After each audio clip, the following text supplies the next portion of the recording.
Hello guys! Welcome back to my YouTube channel, Nani Sanchez Vlog. So, kumusta na kayo mga kachorot, mga kabatang? Nandito na naman ang inyong Batanggenyang kusinera na may isi-share sa inyo na simpleng luto at simpleng ulam. So, ayan po yung mga ingredients. So, ayan. Pork, pata ng baboy, saging na saba, yan, may toyo, bawang, so, syempre, pineapple juice, ayan, oyster sauce. So, yan ang ginamit ng oyster sauce. So, first, marinate muna natin ang ating pork. So, yan, marinate muna natin ang atas. So, ang ginamit ko as a recipe ito ay pork pata. So, yan, pwede rin ang ibang part. So, yan, nalagyan natin ng toyo. Yan. So, ito yung tansya lang. Tansya meter ba? Toyo. Siyempre, bawang. So, pwede rin kayo gumamit ng any part ng baboy. Liempo, or kasim, or yung pigi. Nasa sa inyo. Pero sa akin, ginamit ko ay pata. So, gusto ko yung pata makunat-kunat. So, siyempre yan, paminta. Ganyan natin. And of course, lalagyan natin siya ng pineapple juice. So, yung recipe na ito, so, lagyan natin ng pineapple juice. So, imamarinate na siya dito for about, so, yan, may, ano pa, 1.5 or 1 to 2 hours. So, para lang ma-absorb niya yung lasa ng pineapple juice. So, yan, marinate natin siya dito. So, parang kulang sa toyo. Lagyan natin ng konting toyo pa. Yan, sabi ko nga, tansya meter. O, pwede siguro half cup siguro yan. So, ayan. Haluin natin ang ating hand mixer. So, ayan. So, pata yung ginamit ko. Fork estopado.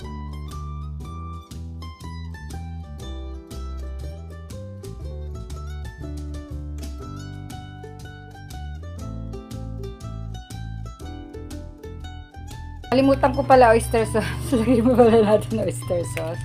O, diba? Sign of aging.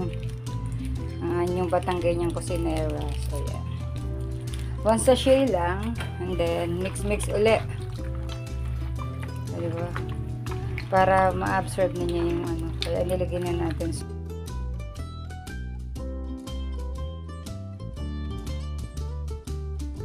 Prito na muna natin ang ating mga saba, o saging na saba. So, yan.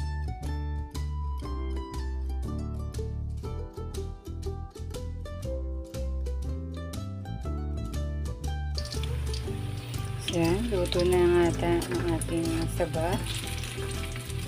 So, baliktaran natin. Huwag natin susudugin, ha? Siyempre, diba? Hindi masarap pag sunog. Mapait.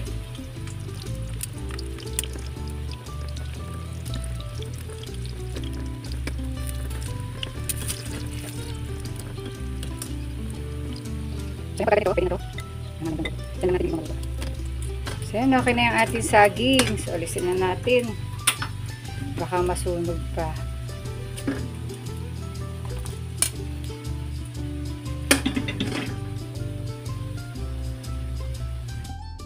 So, yan, after 1 hour, ayan, ito na po itsura ng ating pinarinate na pata ng baboy. So, ayan. So, tara, luto na tayo. Let's go! So, ayan sa same pan. So, maglalagay lang ako ng butter. 1 cup ng 1 tablespoon of butter or margarine. Margarine pala to. So, pwede yan. So, saute tayo. Tingnan natin natin bawang. So, diba? Bawang.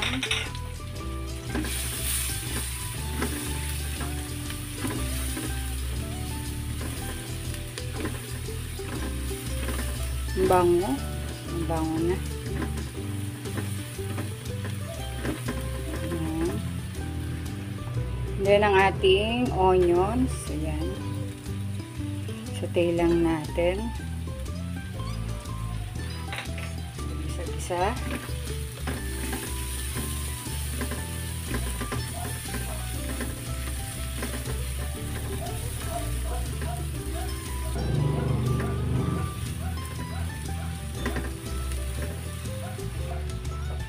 So, ayan, pag gato ng ating sibuyas at ang ating bawang, ayan, ilagay na natin ang ating karne muna. So, medyo ipa-fry natin ng konti, no? Ayan. So, fry natin to ng konti. Konti lang, para lang hindi madurog yung karne habang hinahalo natin to, kasi ang medyo matagal to maluto kasi ito ay pata. So yan, fry muna natin. So dyan muna kayo mga kabatang mga kacharot, mga aking mga batanggay. Ang inyong batanggay niyang kusinero ay babalik maya maya. So yan, yun na yung ating pata. So, yan na. Pag medyo maiga-iga na, so lalagay natin yung kanyang pinagbabaran. So, yan. Medyo matagal-tagal pa na palambutin. So, yung pagkaganyan na, ilagay na natin yung pinagbabaran kanina ng karne.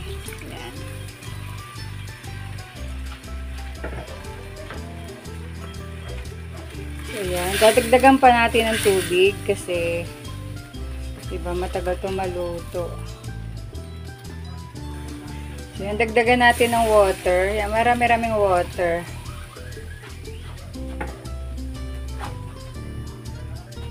So, lagyan natin ng bechin. So, ang bechin po is optional. And then, sa mga hindi pa naglalagay, yan, pasintabi po.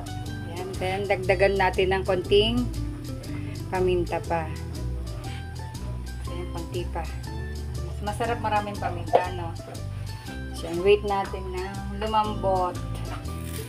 So, ayan. So, balikan natin ang ating nilulutong pork estopado. Ala, batanggay niyang kusinera. So, ayan. So, ngayon, dagdagan natin ng pork cubes. Pork cubes. Kaya naman, pagalawin nyo ng baso. So, yan. Lagyan natin ng some pork cubes. Ayan. Lagyan din natin ng konting liquid seasoning. O, diba, Nor? Ano na? Pagalawin nyo naman ng baso na. Liquid seasoning. Ayan. This time, maglalagay na tayo ng sangkaka. So, ito yung sangkaka. Sa mga hindi nakakaalam, ang sangkaka po ay yung panutya, yung ginagamit sa kalamay. So, yung mga batanggay nyo, alam na alam to. Kung wala po kayong panutya o sangkaka, pwede po ang asukal o brown sugar. So, sa palengke po ito nabibili. So, gagamit po tayo niyan. So, mas masarap po ito. Kasi mas kubado po ata ang gamit dito. So, yan. Sangkaka, ang tawag po dito sangkaka. Sa mga di pa po nakakalam itsura na po, ayan po. Ayan. Yan po ang itsura ng sangkaka o panutya. So, ginagamit yan sa kalamahete o sausawan ng suman. So, wait natin siyang madurog. So, isa rin yan sa magpapalapot dito sa ating estofado. Pork estofado, pork pata. O, diba? So, ayan, medyo malapit ng maluto ang ating pata. Malambot na. Wait lang natin mag-subside ng konti yung sabaw. Kasi medyo, ayan, malapot na siya.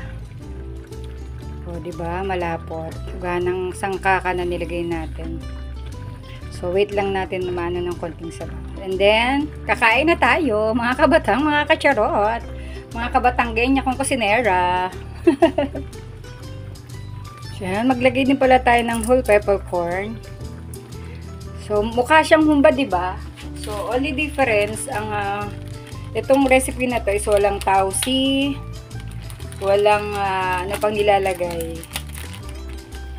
Ayun, basta hindi siya humba, mga kaibigan. So, yan, pagka ganyan na, Lagyan na natin ang atang piniritong saba. Kanina.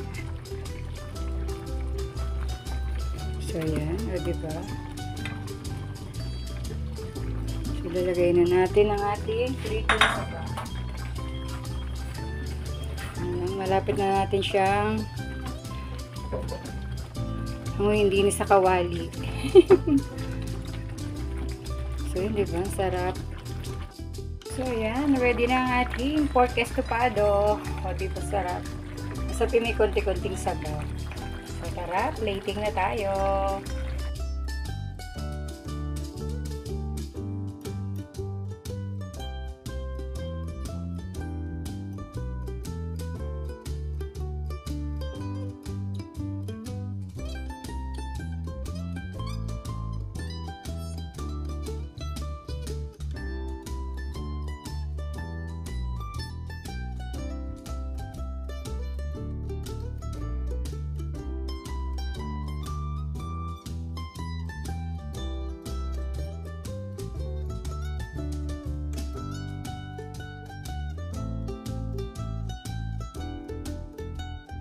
Ayan, sabi nga din sa aming Batanggenyo, siya tikme. Kung napapaibe.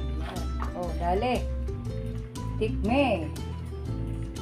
Ito po ang aking version ng pork estofado using pata ng baboy. See you later mga kabatang at tayo kakain. Ayan.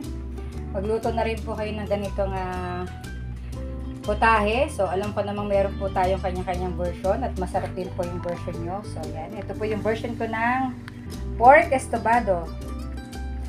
Kayo po ay mahal na mahal ko mga kabatang, mga kacharot. Ang inyo pong Batangganyang kusinera ay nagsasabing mag-subscribe, like, at hit ang notification bell para lagi kayo update sa aking mga videos. Bye bye mga kabatang, mga kacharot. Kayo po ay mahal na mahal ko. Love you!